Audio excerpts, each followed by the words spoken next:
Shalom, bem-vindos a mais um estudo da Torá apresentado pela congregação Beit Mashiach, que colocamos ao ar sempre após o horário do Havdalah. Hoje vamos tratar sobre Yom Teruah, e o assunto é a importância do toque do shofar. Vamos lá. No dia 1º do 7º mês, o Eterno nos manda celebrar o Yom Teruah, que traduzido literalmente significa dia do brado. É o dia que o Eterno nos mandou soar o shofar. O detalhe é que ele não explicou por quê, certo? Diferentemente das outras festas que nós encontramos na Torá, onde geralmente é dado o significado do porquê da celebração, o que significa cada elemento, em Yom Teruah tem apenas a ordenança de descansarmos neste dia e a orientação sobre a oferta queimada feita pelo sacerdote. O texto de Levítico 23, 24 e 25 diz assim: Fala aos filhos de Israel dizendo, no mês 7º, ao 1º do mês, tereis descanso memorial com sonido de shofar, santa convocação. Nenhum trabalho servil fareis, mas oferecereis oferta queimada ao Senhor. Bom, nós sabemos que se toca o shofar não apenas no Yom Teruah, e ele tem várias finalidades, vários objetivos no uso do toque do shofar. Vamos ver o texto que encontramos em Números, livro de Números, capítulo 10, versos 9 e 10, que diz assim: E quando na vossa terra sairdes a pelejar contra o inimigo que vos oprime, também tocareis o shofarim, retinindo, e perante o eterno vosso Deus haverá lembrança de vós, e sereis salvos de vossos inimigos. Semelhantemente, no dia da vossa alegria e nas vossas solenidades e nos princípios de vossos meses, também tocareis o shofarim sobre os vossos holocaustos, sobre os vossos sacrifícios pacíficos, e vos serão por memorial perante o vosso Deus. Eu sou o Senhor vosso Deus. Bem, no dia de Yom Teruah, nós celebramos com louvor e adoração ao Eterno e tocamos o shofar de forma tradicional. O toque do shofar é um chamamento, e como chamamento nós lembramos que somos chamados para a salvação em Yeshua e atendemos a este chamado. Portanto, sabemos que o nosso nome está escrito no livro da vida e não será apagado enquanto permanecermos fiéis ao compromisso que temos com o nosso Salvador. E assim nós declaramos sempre, porque Yeshua, o nosso Messias, morreu por nós e se levantou dentre os mortos, nós agora podemos dizer, Lechaim olam katavnu, nós temos sido inscritos no livro da vida para sempre. Pelo menos é o que se espera em toda celebração messiânica, sempre terminarmos com esta frase. Por quê?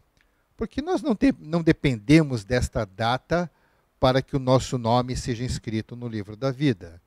Nós teremos o nome registrado lá, no momento em que Yeshua operar a limpeza geral do nosso espírito, nos livrando de toda a culpa do pecado. Bem, como memorial, o toque do shofar nos lembra de esquecer de nós mesmos e lembrar de Deus, colocando a sua agenda, a agenda do nosso Deus, em primeiro lugar nas nossas mentes. É também uma oportunidade de lembrar o nosso próprio evento pessoal do Sinai, onde Deus nos convidou a fazer uma aliança com Ele e disse desse jeito, Êxodo 20, 18 e 19. Vendo-se o povo diante dos trovões e dos relâmpagos, e do som do chofar e do monte fumegando, todos tremeram assustados. Ficaram à distância e disseram a Moisés: fala tu mesmo conosco e ouviremos. Mas que Deus não fale conosco, para que não morramos. Bem, os hebreus temeram diante do monte, mas nós assumimos um compromisso verdadeiro com o Messias. Não precisamos ficar com medo. Lembramos também que ouviremos um toque do chofar muito especial, quando da vinda de Yeshua para buscar os salvos. Isso está lá na primeira carta de Shaul aos Coríntios, capítulo 15, verso 52, que diz assim: no momento, num abrir e fechar de olhos, ante o último chofar, porque o chofar soará e os mortos ressuscitarão incorruptíveis e nós seremos transformados. O toque do chofar para nós messiânicos é de grande significância. É um memorial das grandes promessas feitas por Yeshua. Contudo, convém nós conhecermos alguns pontos da história de Rosh Hashanah. Esse é outro nome dado a esta celebração. Vamos ver o porquê que aconteceu isto, né? Hoje, poucas pessoas se lembram do nome bíblico de Yom Teruah, e em vez disso, é amplamente conhecido como Rosh Hashanah, que literalmente significa cabeça do ano, e, portanto, também tem o significado de Ano Novo. A transformação de Yom Teruah, dia de aclamação, em Rosh Hashanah, Ano Novo, é o resultado da influência babilônica pagã sobre a nação judaica. A primeira etapa na transformação foi a adoção dos nomes dos meses babilônicos. Na Torá, os meses são numerados como primeiro mês, segundo mês, terceiro mês, etc. Conforme encontramos em Levítico, capítulo 23, Números, capítulo 28. E durante a sua permanência na Babilônia, nossos ancestrais começaram a usar os nomes dos meses babilônicos pagãos. Fato prontamente admitido no Talmud. Lá no Talmud de Jerusalém, no capítulo Rosh Hashanah, capítulo 1, verso 2 e 56d. Bem, isso, quem for ler o Talmud, vai ver assim: os nomes dos meses vieram com eles da Babilônia. O povo de Israel viveu muitos anos em Babel. Muitos anos, mais de 70 anos. São gerações. Praticamente toda aquela geração que foi levada cativa pelo rei Nabucodonosor para a Babilônia, só mesmo os que foram mais novinhos, como Daniel, seus amigos, que viveram bastante, sobreviveram. A maior parte daquela geração morreu. Então, praticamente, a população judaica na Babilônia era formada de pessoas que nasceram no cativeiro, nasceram fora de Israel. E, dentro do convívio daquela nação, bem, o calendário era outro. Então, aí nós vamos ver que não foi difícil acontecer esta assimilação. Contudo, a natureza pagã dos nomes dos meses babilônicos, ela é sintetizada principalmente pelo quarto mês, conhecido como Tammuz. Então, pegue lá um calendário mesmo judaico e veja o quarto mês, é mês de Tammuz. Na religião babilônica, Tammuz era o deus dos grãos, cuja morte anual e ressurreição trouxe fertilidade ao mundo.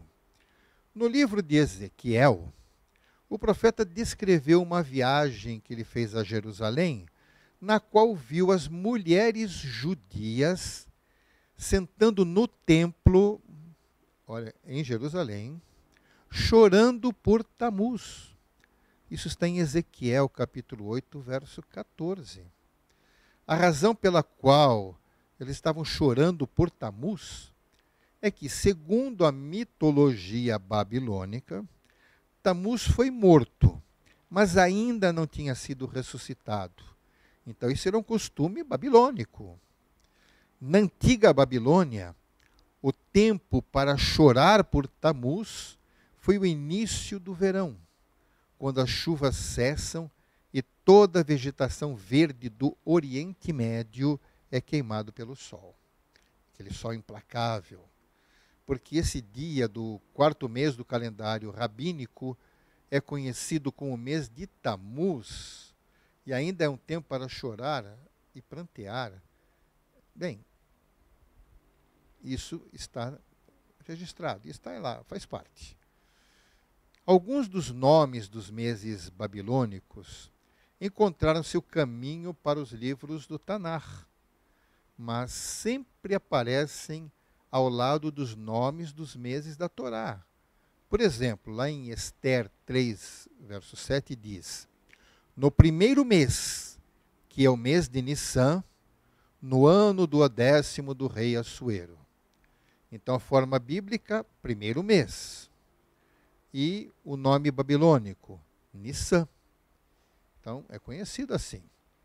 Então, este verso começa dando o nome da Torá para o mês. Primeiro mês, e em seguida traduz esse mês em seu equivalente pagão, então, que é o mês de Nissan.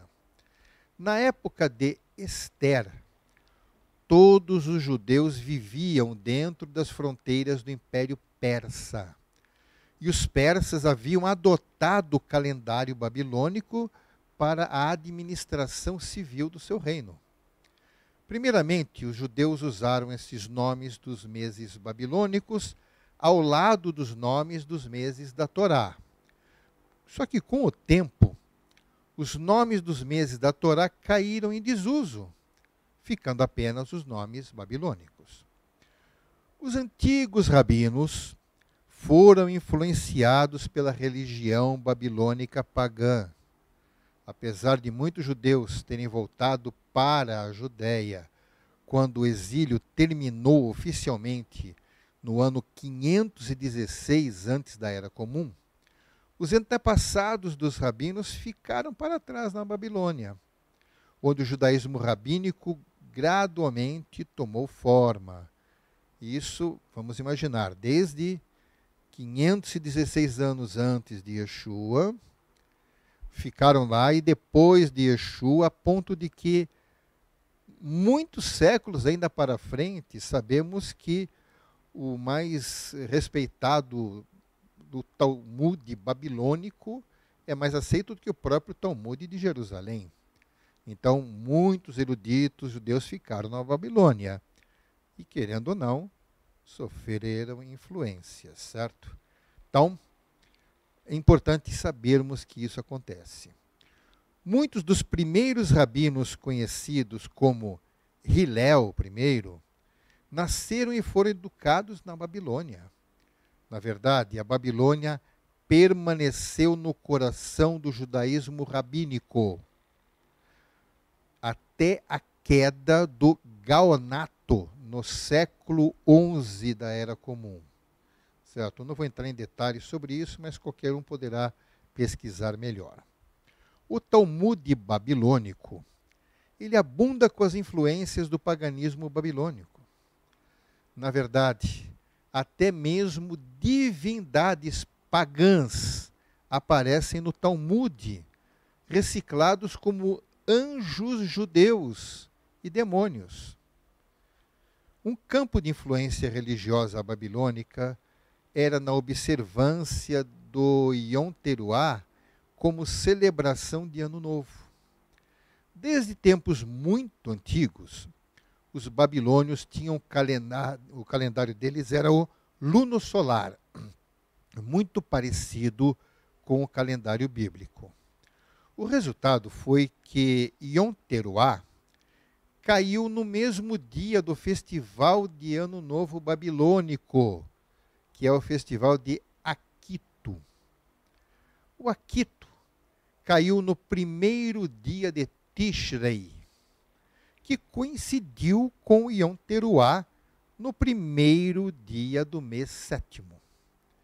Quando os judeus começaram a chamar o sétimo mês pelo nome babilônico Tishrei, ele abriu caminho para transformar Yom Teruá em um Aquito judaico. Ao mesmo tempo, os rabinos não quiseram adotar Aquito clara e definitivamente para eles. Eles judaizaram, mudando o nome do Yom Teruá, que significa dia dobrado, para Rosh Hashanah, Ano Novo. O termo Rosh Hashanah, obviamente, está em hebraico. O fato de que a Torá não ter dado uma razão para Yom Teruá, sem dúvida nenhuma, tornou mais fácil para os rabinos proclamarem no Ano Novo judaico, certo? Já que não havia nenhum argumento mais forte, eles adotaram, mas a influência foi totalmente babilônica. É completamente estranho celebrar Yom Teruá como Ano Novo. Este festival bíblico cai no primeiro dia do mês sétimo. No entanto, no contexto da cultura babilônica, isto era perfeitamente natural, certo? Os babilônios, na verdade, celebram o Aquito, ou seja, o ano novo deles, 2 vezes por ano. Uma vez no primeiro dia de Tishrei e novamente 6 meses depois, no primeiro dia de Nissan. Então é uma coisa parecida com o que foi adotada, né? Então a primeira celebração da Babilônia, do primeiro Aquito, coincidiu com Yom Teruá, e o segundo Aquito coincidiu com o Ano Novo Real, na Torá, no primeiro dia do primeiro mês. Enquanto os rabinos proclamam Yom Teruá para ser o Ano Novo, eles ainda reconhecem que o primeiro dia do primeiro mês na Torá foi, como o próprio nome indica, também um ano novo. Eles mal podiam negar isso, já que temos base em Êxodo 12, verso 2, que diz dessa forma: Este mês será para vós o princípio dos meses. Ele é o primeiro dos meses do ano. Então ele estava se referindo a o mês de Nissan, ou no caso, Aviv. Mas não vou entrar tantos em detalhes sobre isto. Mas, na Bíblia, em Êxodo, quando celebramos o Pêssar, aquele é o primeiro mês, que, como diz o texto, é o primeiro dos meses do ano. Bom, o contexto deste verso fala sobre a celebração da festa dos pães ázimos, certo? Que cai no primeiro mês. À luz desse verso, os rabinos não podiam negar que o primeiro dia do primeiro mês é um ano novo bíblico. Mas no contexto atual, ou seja, o contexto cultural da Babilônia, onde Aquito foi celebrado como o ano novo 2 vezes por ano, faz todo sentido que Yom Teruá possa ser um segundo ano novo, embora fosse no 7º mês. Em contraste com o paganismo babilônico, a Torá não diz nem sugere que Yom Teruá tenha algo a ver com o Ano Novo. Pelo contrário, a festa de Sukkot, que é a festa dos tabernáculos, que ocorre exatamente 2 semanas após o Yom Teruá, é referido em um verso como o a sair do ano. Êxodo 23, verso 16. Isso seria como chamar 15 de janeiro no calendário ocidental moderno de o sair do ano. A Torá não descreveria Sukkot desta maneira se destinasse ao Yom Teruah ser celebrado como um ano novo. Bem, irmãos, apesar de todo esse aspecto histórico, nós temos que respeitar os aspectos da tradição cultural judaica. Já que foi definido oficialmente como Ano Novo, então chamaremos de Ano Novo, certo? Sabemos que as nações definem certas datas conforme querem fazer. E assim Israel adotou. Então, o tempo e os calendários são conceitos humanos, irmãos. Sabemos que para o eterno, esse negócio de tempo, calendário, não é significativo. Então, o tempo e os calendários são conceitos totalmente humanos. Só podemos chamar o dia 1º de janeiro, certo? Se nós podemos fazer isto, mesmo comunidade judaica no mundo ocidental, se pode chamar o dia 1º de janeiro de Ano Novo, porque é a cultura ocidental onde nós vivemos, por que o primeiro dia de Tishrei não poderia ser o dia da virada do ano judaico? É um direito, vamos reconhecer isto. Assim, tal como o Ano Novo ocidental tem a sua própria cultura e tradições, o Rosh Hashanah também os tem. E vamos celebrar com mel, maçãs, e sempre com aquela expressão, o desejo de Shana Tová Umetuká, que significa um ano bom e doce. O importante é nunca esquecermos das celebrações que a Torá nos instruiu a realizarmos. Bom, sob a ótica messiânica, o toque do shofar pode ter ainda mais significados. Vamos ler lá no primeiro livro dos Reis, capítulo 1, verso 39, que diz assim: o sacerdote Zadok, então o sacerdote Zadok, pegou na tenda o chifre com óleo e ungiu Salomão. Então tocaram o shofar e todo o povo gritou: viva o rei Salomão! O shofar era usado no antigo reino hebreu para anunciar a coroação de um novo rei. Então, é um hábito, isso não há orientação por parte de Moshe, mas o povo de Israel adotou isto. Então, sempre que se coroava um rei, o shofar era tocado. Bem, para nós tem significado importante. Então, nós anunciamos que o verdadeiro rei Messias já está coroado. Para nós isso é importante. Então vamos ver lá Apocalipse 19, verso 16, que diz assim: em seu manto e em sua coxa está escrito um nome: Rei dos Reis e Senhor dos Senhores. Irmãos, Yeshua está coroado, então que se toque o shofar. Apocalipse é uma palavra de origem num termo grego que significa revelação, ou então ação de descobrir. No livro está escrito que Yohanan, então João, ouviu uma voz como a voz de um som do shofar. Está lá em Apocalipse 1, verso 10, que diz assim: no dia do Senhor, achei-me no Espírito, e ouvi por trás de mim uma voz forte como de shofar. Não sei descrever como seria uma voz, mas foi assim que ele identificou. Então, ao som semelhante ao shofar, Yohanan recebeu a revelação de informações importantíssimas sobre os últimos tempos. O shofar, no livro da Revelação, também anuncia o juízo do Eterno contra o nosso planeta. Apocalipse 8,6 diz assim: então os 7 anjos que tinham os 7 shofarim prepararam-se para tocá-las.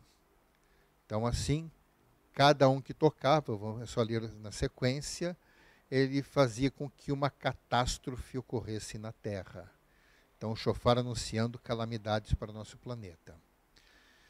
Não menos interessante, à medida que nós olhamos para Deus e damos nossa atenção a Ele, nós ficamos mais sintonizados com a sua agenda.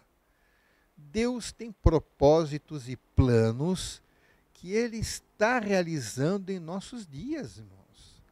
E Ele está procurando por aqueles que trabalharão com Ele. Precisamos buscar a face de Deus para ouvir suas instruções. Essas instruções que nós temos que receber. E entender sua palavra para o mundo destes tempos. Deus está nos chamando, irmãos, para sermos sopradores do seu chofar neste mundo, transmitindo a sua palavra. Do mesmo jeito que o povo hebreu sabia que quando se tocava o chofar, de alguma certa forma, isso significava alguma coisa, chamava-se as pessoas, nós temos que anunciar como um brado, como se estivéssemos tocando o chofar, para que o mundo ouça a respeito de Yeshua e sua mensagem. Lá na primeira carta de Shaul aos Coríntios, capítulo 14, verso 8, diz assim: além disso, se o chofar não emitir um som claro, quem se preparará para a batalha?